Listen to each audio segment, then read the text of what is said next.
A North Carolina congressman is indicted in an alleged robbery scandal, while another North Carolina lawmaker who made history is honored in a ceremony on campus. I'm Abigail Brown. And I'm Emmy Shalua. Stay tuned for Carolina News Today. Carolina News Today is brought to you in part by Zeno's Italian Grill in Pembroke. Lunch specials every weekday, and now they deliver. Homemade pizza and calzones, gluten-free pasta available. 938 East 3rd Street, 910-775-9393. It's Zeno'sPembroke.com.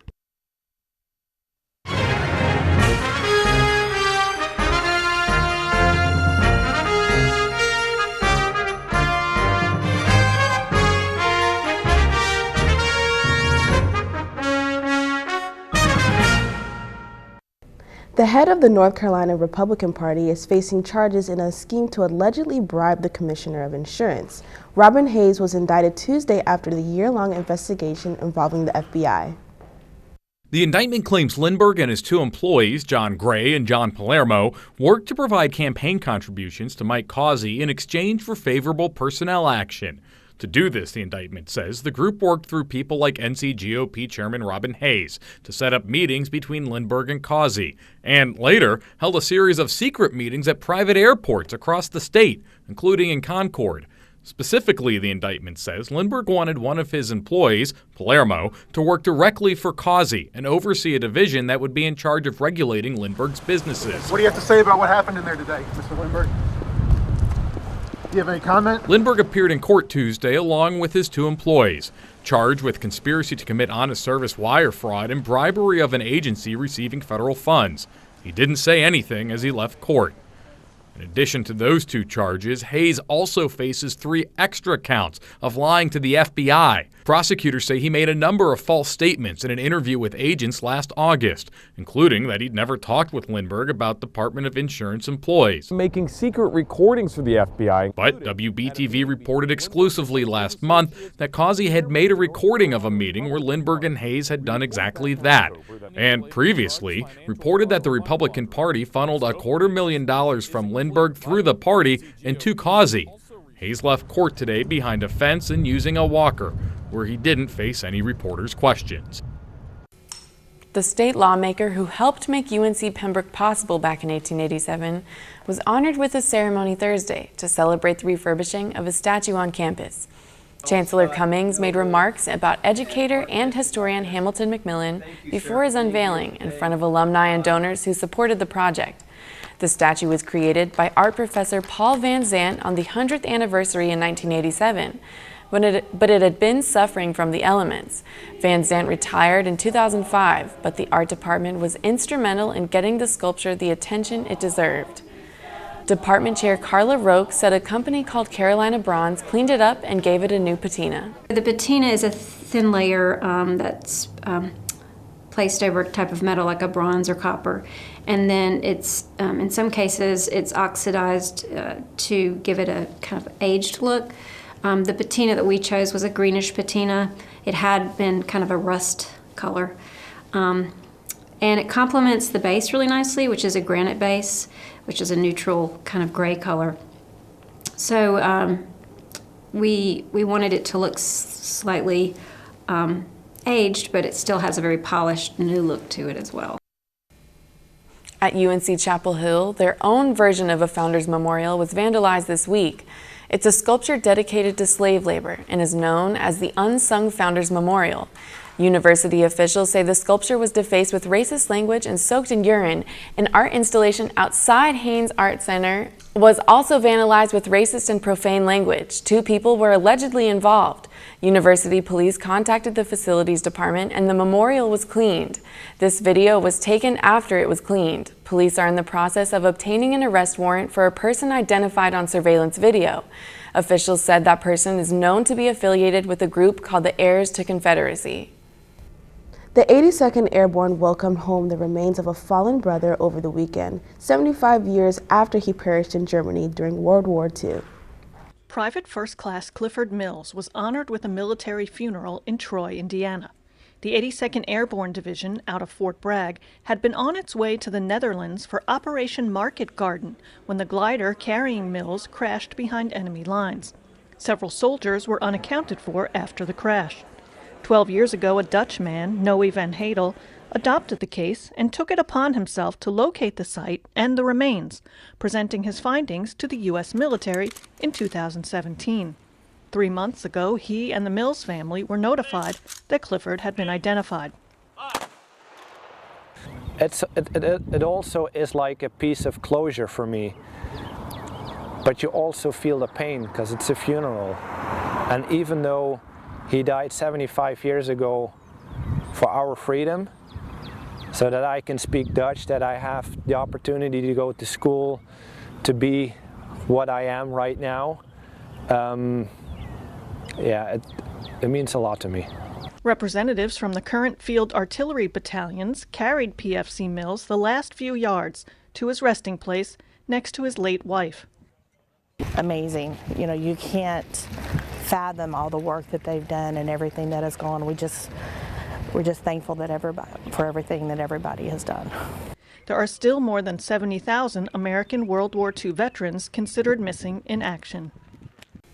UNCP's Model United Nations team won 8 awards at the Spring Southern Regional event in Charlotte.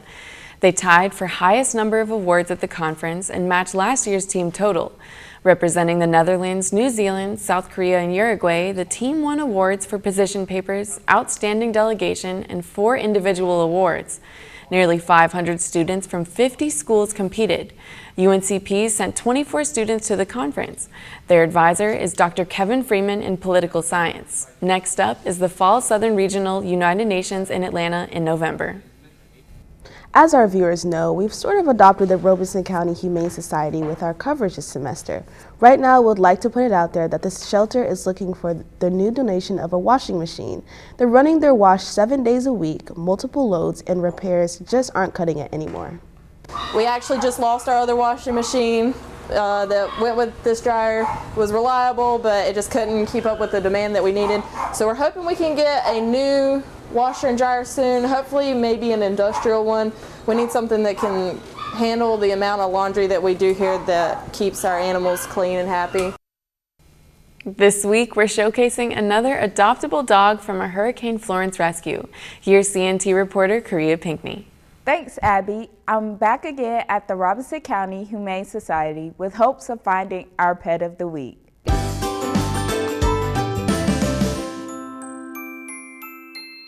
So this is Gracie. She came from the same animal cruelty situation in Florence that Junebug came from. She is also about 2 years old. She is heartworm positive as well, which won't impact her life any. She just needs to remain on her monthly preventative. She is great with kids, seems to be fine with cats. Not too sure about other dogs. She'd have to meet the other dog and get used to them before we could guarantee that she would be great with them. She's been really friendly with all these people. Calm girl. We think she is a black lab mix, and she'll be a great fit for somebody that's looking for an outside partner. If you would like to adopt Gracie, fill out an application on the Robeson County Humane Society's website and become an approved adopter. For Carolina News Today, I'm Korea Pinkney. A Charlotte man and his wife are set up to embark on a trip of a lifetime, thanks to a big scratch-off lottery ticket win. Richard Bear won the top prize of $250,000 from a $5 game called Carolina Black. Bear says that he rarely plays the lottery. He's a retired automotive mechanic who was recently diagnosed with stage 4 liver cancer. After taxes, he takes home about $177,000. He says he's going to use the money to travel while he still can. Students from around the state met to learn about careers in transportation, and Spring Litter Sweep is right around the corner. It's NCDOT Now.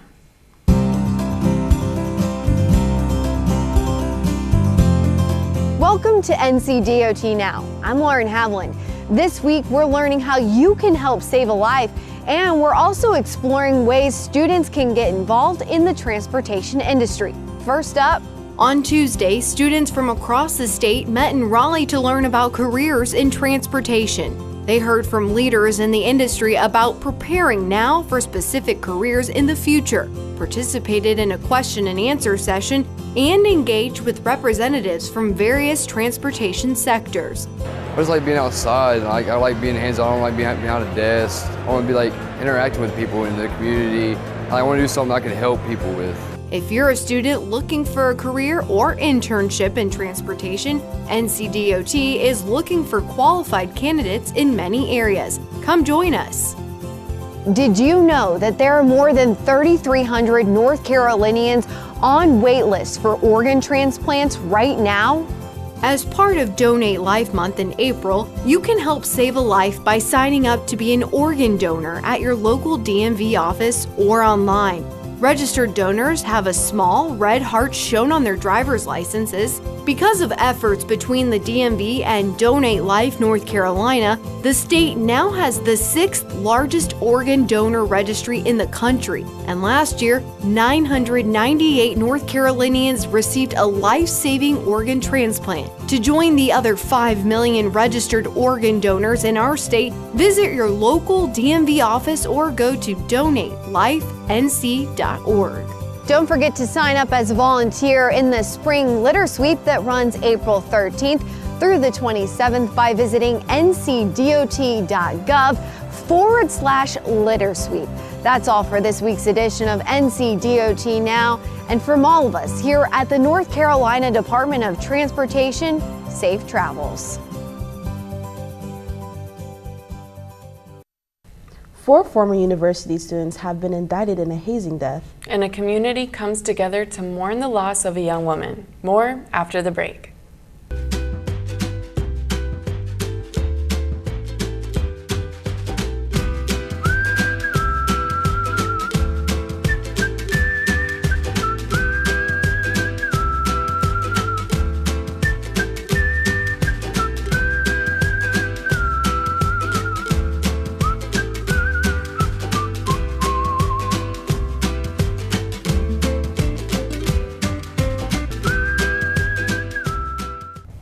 Four former Penn State fraternity brothers have been sentenced for the 2017 death of pledge Timothy Piazza.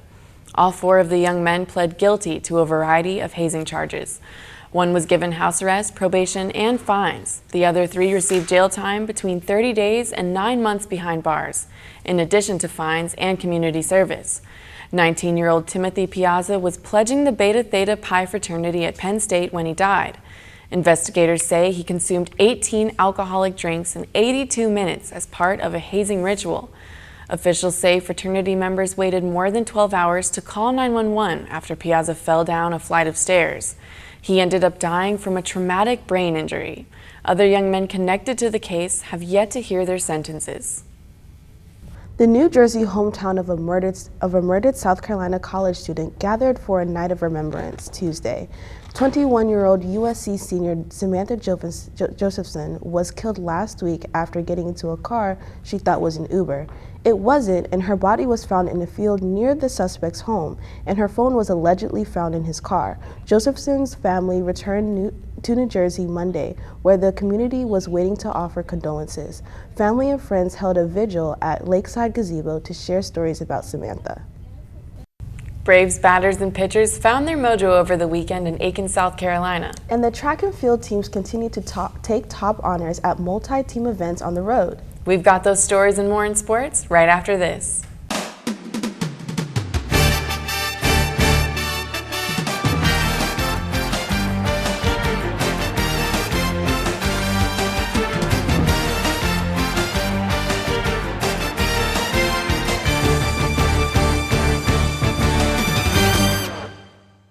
Braves baseball clinched their weekend series against the USC Aiken Pacers on Sunday, scoring 15 on 14 hits.